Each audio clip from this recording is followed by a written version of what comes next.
मतदानाचा हक्क या ठिकाणी आपण बजावला आहे।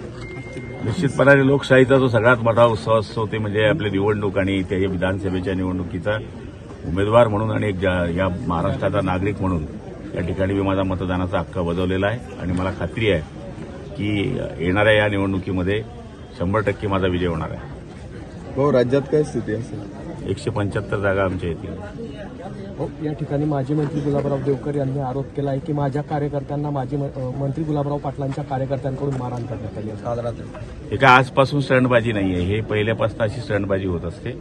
एक उमेदवार 2-2 तास एक बूथवर थांबतो, याचा अर्थ काय होतो की त्यांना विनाकारण काहीतरी चुकीच्या घटना घडवायच्या आहेत आणि त्याची रुमर फैलवायची आहे। पण आमचे कार्यकर्ते शांत आहे, आमचं गाव शांत आहे आणि निश्चितपणाने या ठिकाणी सगळे लोक गुण्यागोविंदाने मतदान काढतायत आणि त्यांच्या आरोपाला मी काय उत्तर द्यावं असं मला वाटत नाही। जळगाव जिल्ह्याची नेमकी काय स्थिती आहे?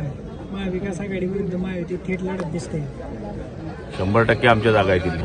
हो, सकाळपासून केंद्रांवरती गर्दी पाहायला मिळते आहे, काय वाटतंय तुम्हाला? लाडक्या बहिणीचा उत्सव, शेतकऱ्यांकरता केलेली कामं, तरुणांकरता केलेली कामं, व्यक्तिगत कामं, त्याचबरोबर केंद्र सरकार राज्य सरकारने केलेल्या योजना, याच्यामध्ये जनतेचा 100% उत्साह आहे आणि त्याच्यामुळेच आपण बघतोय की आज थंडी वाढल्यावर सुद्धा एवढी मोठी गर्दी आहे।